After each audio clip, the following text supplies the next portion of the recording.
What if one of the strangest men in the entire Avatar universe was also the most powerful? Not Aang, not Roku, not Korra. Bumi, the king of Omashu, a master earthbender, a tactical lunatic, a man who looks insane, acts insane, and somehow is almost always right. Now imagine that man with all four elements: earth, water, fire, air, and the Avatar state.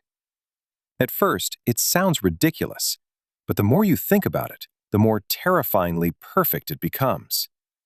Because Bumi is not just strong, he is unpredictable, he is patient, he is wise in the weirdest way possible. And if he had the power of the Avatar, he might actually become one of the most unstoppable avatars in history. Not because he'd be the most graceful, not because he'd be the most spiritual in the traditional sense, but because nobody, absolutely nobody, would know what he was going to do next. And that may be the greatest advantage an Avatar could ever have. Before we even give Bumi the Avatar powers, let's be honest about something. Regular Bumi is already absurd. This is a man who turned earthbending into performance art. He fights like gravity offended him personally. He uses angles, momentum, traps, and psychological warfare in ways almost nobody else does. And the craziest part? Under all the chaos, Bumi is not random. That's what makes him dangerous. A lot of characters in Avatar are powerful. Bumi is powerful and unreadable. He makes people think he's just some eccentric old man, and then suddenly he's dismantling elite fighters with moves that look impossible. That matters because the Avatar is not just a raw power role.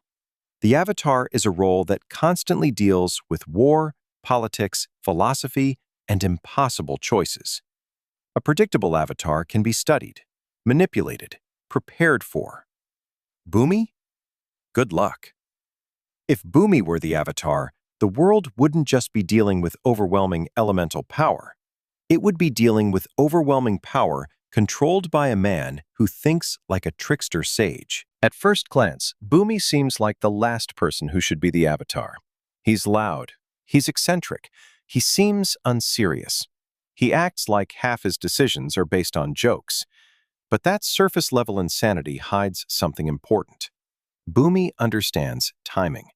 That's one of his defining traits in the original show. He talks about neutral jing, the art of doing nothing until the right moment arrives. That alone tells us he understands balance better than most people, and balance is the Avatar's entire job. The Avatar isn't supposed to just charge into every conflict throwing power around. They're supposed to read the world, to understand flow, to know when to act and when not to. That is very Bumi. He may not express wisdom in a calm, monk-like way, but he absolutely has it. In fact, Bumi as the Avatar would probably be one of those rare avatars who understands that balance is not always gentle. Sometimes balance means waiting. Sometimes it means disruption. Sometimes it means allowing chaos to expose truth. And Bumi would thrive in that space. He wouldn't be a neat, polished symbol of peace. He'd be something more unnerving.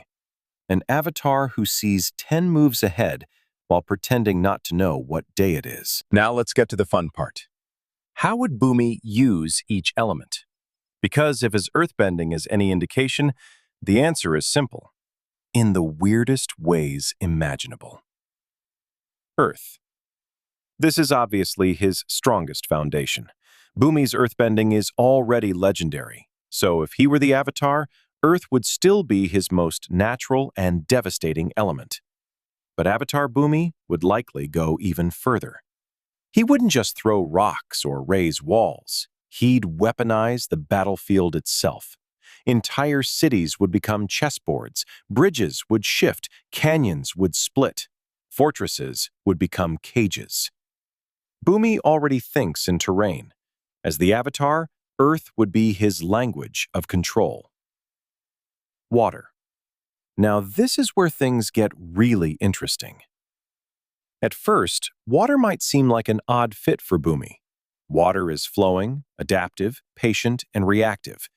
But if you think about it, that actually fits him surprisingly well. Bumi doesn't always attack directly. He redirects, he waits, he lets the enemy commit first. That's waterbending philosophy. So Bumi with water would probably be bizarrely effective. He'd fight like a tide with a sense of humor. He'd use waves to throw off footing, ice to create traps, mist for misdirection, and defense that somehow turns into offense 3 seconds later. He wouldn't use water elegantly. He'd use it like a prank engineered by a genius. Fire. This one would be dangerous. Because fire rewards aggression, force, and momentum. Bumi has all of that already. He just usually channels it through earth. If Bumi learned firebending, he'd probably use it in explosive, unconventional bursts. Not the clean, royal precision of Azula, not the straightforward aggression of Zuko in his early years.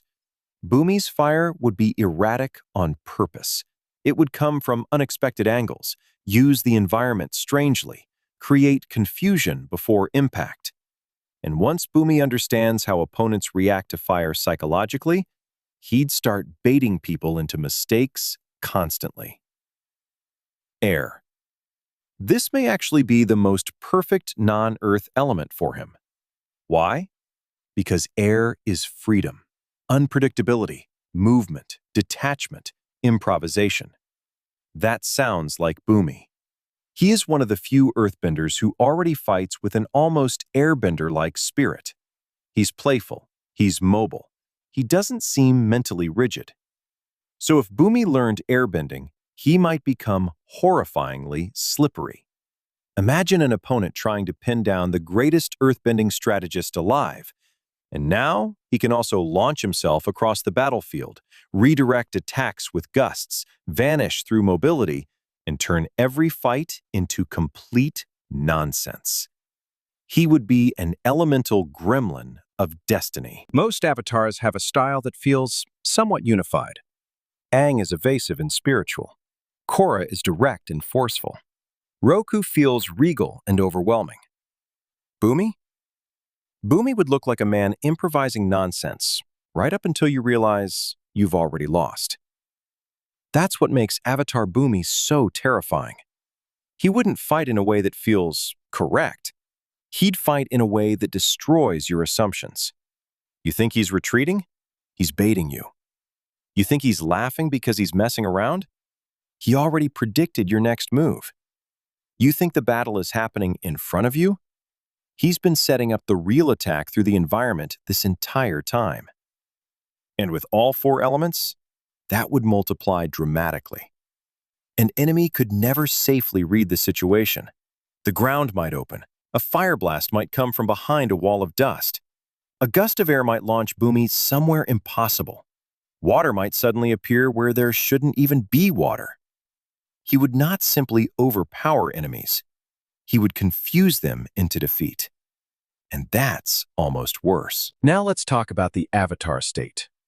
This is where Bumi goes from nearly unbeatable to legend people whisper about for centuries. Because the Avatar state takes everything a person already is and magnifies it through the power and experience of past lives. For someone like Aang, that means overwhelming spiritual force. For someone like Korra, it becomes raw intensity and authority. For Bumi, it becomes controlled madness on a mythological scale. Imagine Bumi entering the Avatar state. His eyes glow, the ground trembles, entire rock formations rise around him. Hurricane winds tear through the battlefield. Water spirals upward in impossible shapes. Flames explode between cracks in the earth like the world itself is laughing with him. And through all of it, Bumi is smiling. Not because he's evil, not because he enjoys destruction for its own sake, but because in that moment, he finally becomes exactly what he always seemed like on the outside, a force of nature too weird to reason with. The scariest part is that Bumi in the Avatar state probably wouldn't feel unstable. He'd feel perfectly aligned. That's why he might be one of the strongest avatars ever, because his eccentricity is not disorder. It is simply a different kind of order, one most people are too conventional to understand. If Bumi were the avatar during the era of the 100-Year War, the entire conflict could look radically different. For one thing, Bumi would not disappear for 100 years like Aang did. That alone changes history. A fully active avatar during the rise of Fire Nation expansion would be a massive obstacle. And unlike Aang, Bumi would not approach the conflict with the same reluctance. That doesn't mean Bumi would be bloodthirsty, but it does mean he would be far more comfortable using unconventional force. He would sabotage supply lines, manipulate battlefields, turn enemy strongholds against themselves, disappear for weeks only to reappear in the exact place the Fire Nation thought was safest. He would wage anti-imperial warfare like a chaos philosopher. The Fire Nation would hate him, not just because he'd be powerful, but because he'd be impossible to corner. Even their victories would feel temporary because Bumi would treat war like a giant puzzle, and every move they made would give him more information. I could easily imagine a timeline where Fire Nation generals start dreading not the Avatar's strength, but his creativity. Because strength can be measured. Bumi can't. Here's something people might overlook. Bumi would actually be a very interesting spiritual avatar. Would he meditate in the same serene, monk-like way Aang does? Probably not. Would he deliver calm lectures about cosmic harmony? Definitely not. But spirituality in Avatar is not just about acting calm. It's about understanding connection, flow, detachment, and the deeper logic of the world. Bumi understands that. He may express it like a madman, but he gets it. He understands patience. He understands that action without timing is wasteful. He understands that what looks like inaction can actually be preparation. That is deeply spiritual. In some ways, Bumi as the Avatar might remind people that wisdom does not always look polite. Sometimes the deepest truths come wrapped in absurdity. He'd probably frustrate people constantly. Leaders would ask him direct questions and get what sounds like nonsense in return. Then 3 days later, they'd realize it was the exact answer they needed. So spiritually, Bumi might end up being one of those avatars who is not fully appreciated in his own time, but becomes legendary later. The kind of avatar future generations describe with equal parts confusion and awe. Of course, no avatar is perfect. So what would be Bumi's biggest weakness? Honestly, trust. Not because Bumi is weak-minded, but because his style is so bizarre that people may not understand him until it's too late. Aang inspires people with kindness. Korra inspires people with force of personality. Bumi might struggle to inspire confidence at first because he seems too chaotic. Imagine being a world leader trying to negotiate with the Avatar, and the Avatar spends half the meeting upside down, eating fruit and speaking in riddles. That would be a problem. Even if Bumi is right, people might hesitate to follow him. They may think he's unserious or unstable. And that delay in trust could have consequences. Because an avatar often needs more than power. They need cooperation. Bumi's challenge would be proving that his apparent madness is not incompetence. That behind the jokes and absurdity is one of the sharpest minds in the world. And yet, despite all that, Bumi might still be one of the best avatars the world could ask for. Why? Because he combines traits that are incredibly hard to find in one person. He is powerful, but not stiff. Wise, but not self-important. Patient, but not passive. Chaotic, but not careless. Most importantly, Bumi understands that rigidity is dangerous. That matters because the avatar exists to maintain balance in a world full of change, and someone too rigid can't adapt. Someone too sentimental can hesitate. Someone too forceful can become a tyrant. Bumi avoids all three traps. He is flexible without being weak, strange without being lost, decisive without being oppressive. That's rare. And if he truly mastered all four elements, he might become the kind of avatar who could solve problems other avatars would make worse. Because instead of forcing every situation into a familiar shape, Bumi would meet each one on its own terms. Then, flip it upside down. Probably literally. So, what if Bumi was the avatar? The answer is simple. He would be absurd. Not just powerful, not just wise. Absurd. He would be the avatar equivalent of a natural disaster with a sense of humor. A philosopher disguised as a mad king. A man who could shake mountains, summon storms, ignite battlefields, and still somehow make it all feel like one giant lesson.